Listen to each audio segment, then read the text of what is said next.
What if I told you the Birkin bag was never just a handbag? It's a social weapon, a status tool, a cultural phenomenon, and a mirror reflecting everything about how power, exclusivity, and validation operate in the modern world. Because behind every Birkin purchase isn't just a buyer, it's a strategy. And today, we're unpacking the psychology of it all. Welcome back to GTWJ, where fashion thinks deeper. And if you haven't already, make sure you're following us on Instagram at GWJMagJCug, because trust me, you'll want to join the conversations we're having over there after this video. All right, let's get into it. So how did we even get here? The Birkin was born in 1984, named after British actress and fashion muse Jane Birkin, after a chance meeting with Hermès CEO Jean-Louis Dumas on a flight. She complained about the impracticality of handbags for working women, and from there, the now iconic Birkin was designed. But what really made it a legend wasn't just the design, it was the strategy Hermès built around it. See, Hermès perfected the art of controlled scarcity. You can't just walk into a store and ask for a Birkin. There's no official wait list, no public availability. It's all relationship-based. Sales associates decide who gets offered a bag and when. And this created one of the most powerful psychological effects in luxury retail: perceived unattainability. Because what happens when people can't have something? It makes them want it more. In psychology, this is known as the scarcity principle, and Hermès uses it better than any other brand on earth. But let's talk about the buyers, the Birkin owners. For them, it's not just about owning a luxury item, it's about achieving access. Getting offered a Birkin signals that you're an insider. You've proven your loyalty, your spending power, and your alignment with the unspoken rules of high society.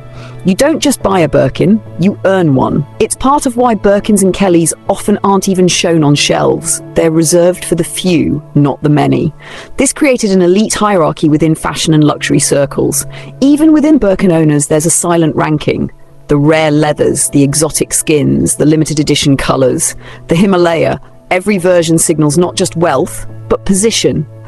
Now, for non-owners and casual observers, this exclusivity can be both fascinating and infuriating. To many, it looks like a pointless display of wealth and vanity.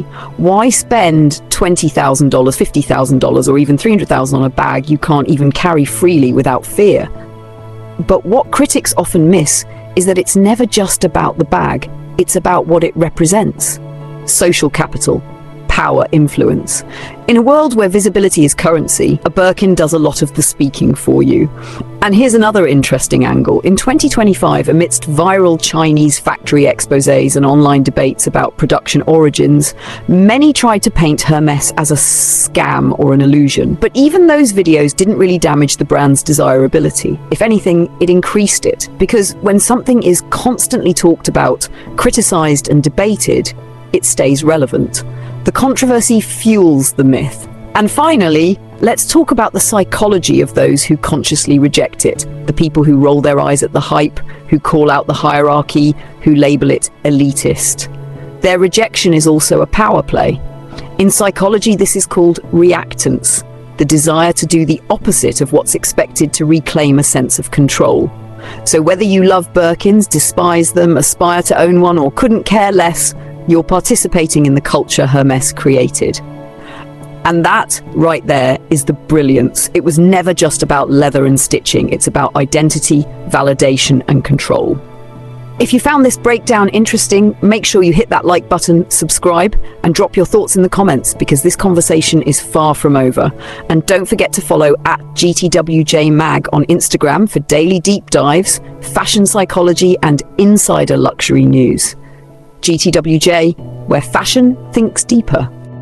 And since we're thinking deeper, let's unpack one more crucial layer that's rarely talked about: the Birkin's role as a modern financial asset.